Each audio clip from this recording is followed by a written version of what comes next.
Assalamualaikum warahmatullahi wabarakatuh.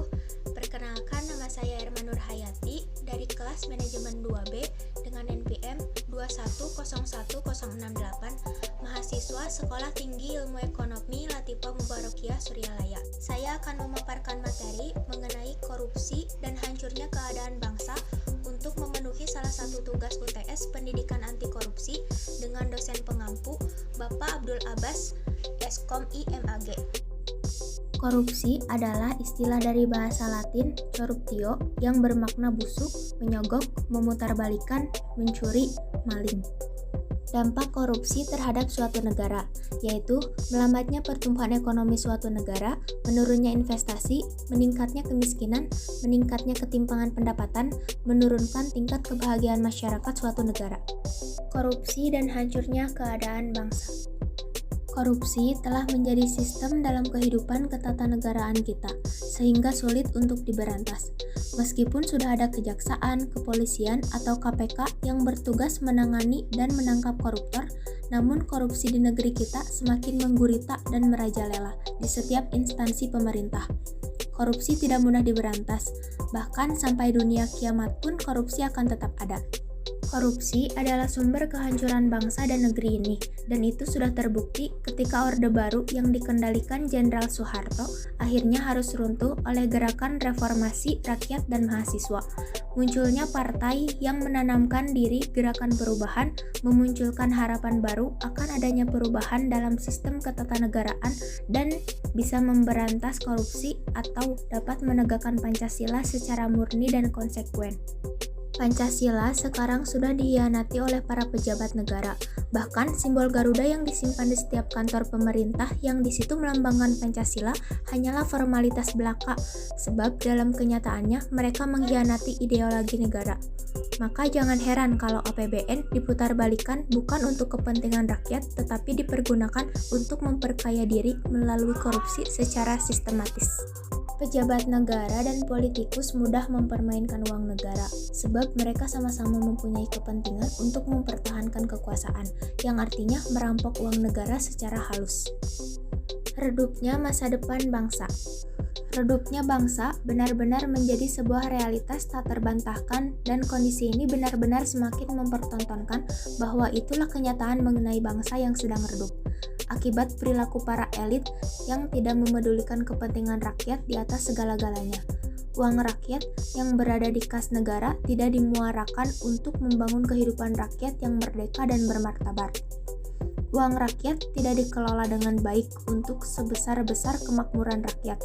Uang rakyat justru dihabisi sehabis-habisnya untuk pemenuhan kepentingan pribadi dan golongan. Indikator yang menandakan bangsa menjadi redup.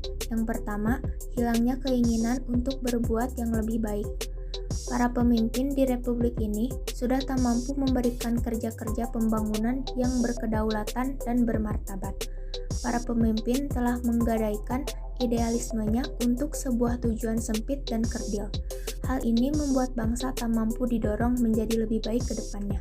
Dari sinilah cahaya terang benderang yang akan menerangi perjalanan bangsa ini menjadi redup dan pudar. Yang kedua yaitu pragmatisme dan primordialisme. Bangsa yang kian susah berlari kencang untuk mencapai harapan yang lebih baik adalah karena para pemimpinnya sudah sangat pragmatis dan primordial. Segala hal yang harus dilakukannya selalu menggunakan pendekatan untung rugi. Yang ketiga yaitu kerja tanpa visi. Yang bervisi selalu meniatkan diri secara tulus dan bersih bahwa apapun yang dikerjakannya untuk rakyat. Sementara yang bekerja tanpa visi adalah mereka mencari keuntungan-keuntungan sektoral yang kemudian merugikan kepentingan publik. Dengan demikian, redupnya masa depan sebuah bangsa secara jelas dan konkret terjadi karena tidak adanya ketulusan dan keikhlasan diri dalam berbuat yang terbaik bagi semua dan sesama, yang kemudian dilakukan hanyalah melayani kepentingan pribadi dan golongan. Poin kedua yaitu kemiskinan struktural. Kemiskinan diartikan sebagai kondisi tidak terpenuhinya kebutuhan asasi atau esensial. Berbeda dengan konsep kemiskinan struktural yang diartikan sebagai kondisi kemiskinan yang timbul sebagai akibat struktur sosial yang rumit yang menyebabkan masyarakat termarginalisasi dan sulit memperoleh akses terhadap berbagai peluang. Menurut Suryawati, kemiskinan struktural terjadi dikarenakan rendahnya akses terhadap sumber daya akibat kurangnya dukungan dari tatanan sosial budaya dan politik suatu wilayah. Suryawati juga mengungkapkan bahwa biasanya ada unsur diskriminatif pada bentuk satu ini. Sedangkan menurut Selo Sumarejan dalam Suyanto, kemiskinan struktural adalah kemiskinan yang diderita oleh suatu golongan masyarakat karena struktur sosial masyarakat itu tidak dapat ikut menggunakan sumber-sumber pendapatan yang sebenarnya tersedia bagi mereka. Kemiskinan struktural mempunyai beberapa aspek.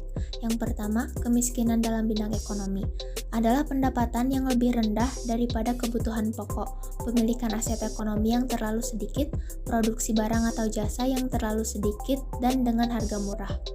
Sementara dalam konteks sosial budaya, kemiskinan adalah rendahnya tingkat pendidikan, keterampilan yang rendah dan tidak ada, atau menganut pendapat Oscar Lewis dinamakan kebudayaan kemiskinan. Sementara dalam konteks politik, kemiskinan adalah rendahnya partisipasi politik kaum miskin yang menyebabkan rendahnya pengaruh kaum miskin terhadap kebijakan negara. Kondisi ini selanjutnya menyebabkan banyak kebijakan negara merugikan kaum miskin. Kemiskinan di negara ini berada dalam kondisi akut dan mengkhawatirkan. Berdasarkan basis perhitungan internasional, sekitar separuh dari total populasi masuk dalam kategori miskin. 8% 31 dari populasi kemudian masuk dalam kemiskinan ekstrim. Kebijakan ekonomi jenis apa yang sudah dibuat negara sehingga jumlah rakyat yang miskin bukan semakin berkurang, akan tetapi terus bertumpuk-tumpuk dari fase ke fase.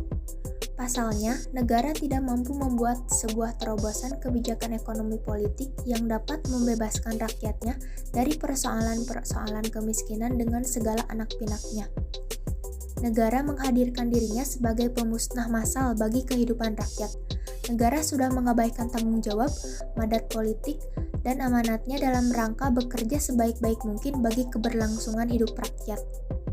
Mengenai belum sembuhnya bangsa ini dari penyakit korupsi yang kemudian melahirkan kemiskinan struktural, hal tersebut muncul karena negara memang sudah sangat abai dan mengabaikan keinginannya untuk berbuat yang terbaik bagi bangsa dan rakyat Indonesia.